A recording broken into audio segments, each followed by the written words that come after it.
चुकीचा निकाल दिला असं वाटतं। हा निकाल नसून एक लोकशाहीची हत्या संविधान इथं कुठेतरी संपत आहे, बाकी काय। 10 ते 15 कोटी रुपयांचा कार्यक्रमाला खर्च झाला, हे पैसा येतो कुठून? आमचा तुमचा पैसा आहे, पब्लिकचा पैसा आहे ना।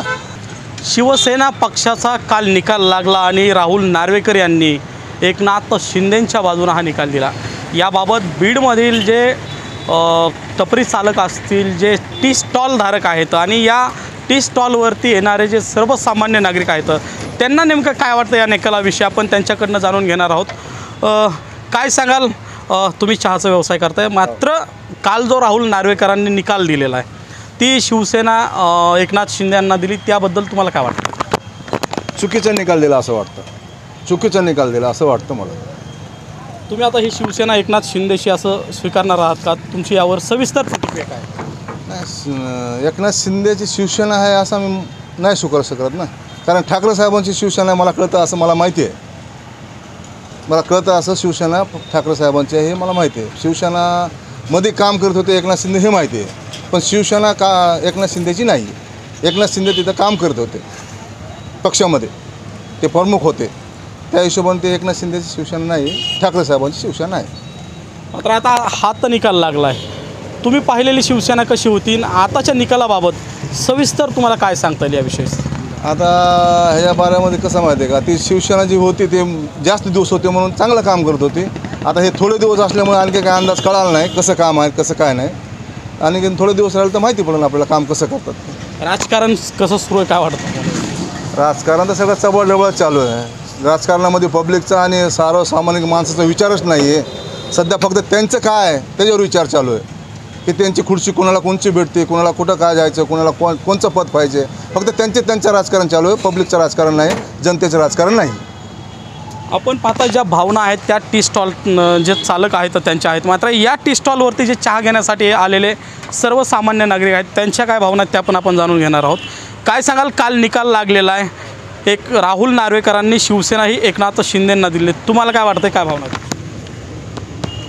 कालचा जो निकाल होता तर बरेच सुशिक्षित आणि भारतातील एक प्रमुख निकाल असणारा हा निकाल होता, परंतु माझ्या माहितीस्तव हा निकाल नसून एक लोकशाहीची हत्या असल्याचा विषय आज आमच्यासारख्या सामान्य तरुणांना, कार्यकर्त्यांना आणि बाकी जे उद्योग व्यवसायासाठी या महाराष्ट्रात वसलेले लोक आहेत, तर हे सेना, भाजप आणि या सगळ्या युतीने जो एक खेळ करून लोकशाहीच्या विरोधात निकाल दिला असं मला वाटतंय। तुम्ही स्वीकारणार आहेत का एकनाथ शिंदेंची शिवसेना म्हणून? नाही, एकनाथ शिंदेंची शिवसेना कशी स्वीकारायची? मूळ मुद्दा हा आहे की आज 10-12 वर्षाच्या मुलाला जरी विचारलं तुम्ही की शिवसेना कुणाची, तर सहजरित्या तो सांगेल की उद्धव बाळासाहेब ठाकरे किंवा बाळासाहेब ठाकरे यांची शिवसेना आहे, आणि शिंदे गट तट हा आर्थिकतेचा विषय आहे असं जनसामान्य माणसांनासुद्धा कळून आलेलं आहे। त्यामुळं माझं मत स्पष्ट आहे की उद्धव बाळासाहेब ठाकरे यांची शिवसेना आहे,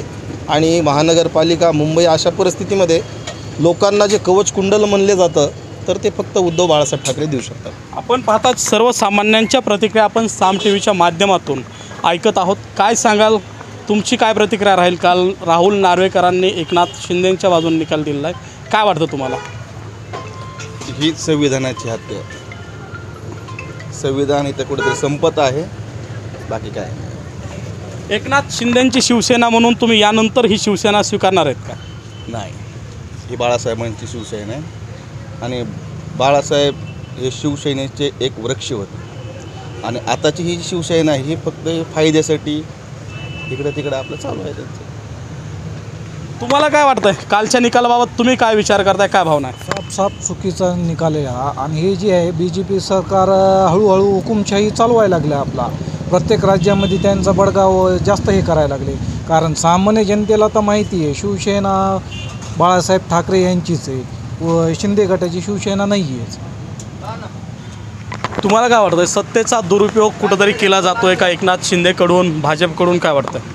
भाजपकडून दुरुपयोग चालूच आहे ना सध्या, सगळं का त्यांना त्यांच्या अंडरमध्ये सगळं राहावं असं वाटतं, आणि सगळं आर्थिक बाजू ते त्यांनी इतकी कमजोर केलेली आहे आणि स्वतःची बाजू भरपट केलेली आहे।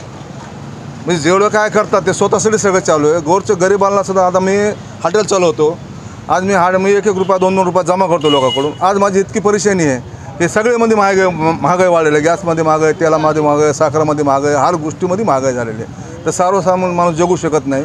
फक्त राजकीय लोक सगळे जगू शकतात, कारण त्यांच्याकडे सगळा पैसा पाणी येतो. आज इथं कार्यक्रम झाला बीडमध्ये पाठीमागं, तर 10 ते 15 कोटी रुपयांचा कार्यक्रमाला खर्च झाला. हे पैसा येतो कुठून? आमचा तुमचा पैसा आहे, पब्लिकचा पैसा आहे ना.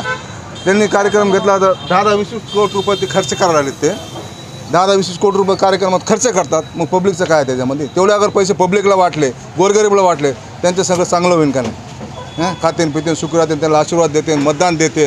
पण हे फालतू पैसे उडवायला लागलं सगळे भाजप सरकार.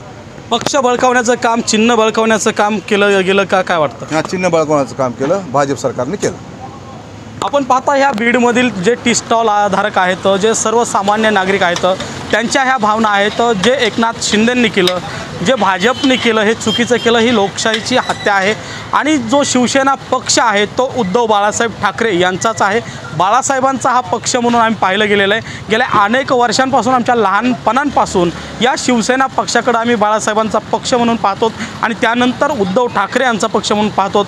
अशाच भावना या ठिकाणी जे सर्वसामान्य बीडकर आहेत त्यांनी दिलेल्या आहेत. त्यामुळं आता 2024ची निवडणूक हे नेमकी कोणाच्या पदरात झुकतं माप टाकते हेच पाहणं महत्त्वाचं ठरणार आहे. विनोद चिरे, साम TV, बीड. देश विदेशातील प्रत्येक घडामोडींचे लाईव्ह अपडेट मिळवण्यासाठी आता साम टीव्हीच्या सर्व सोशल मीडिया प्लॅटफॉर्मला लाईक, फॉलो आणि सबस्क्राईब करा. तसंच सर्व नोटिफिकेशनसाठी बेल आयकॉन प्रेस करायला विसरू नका.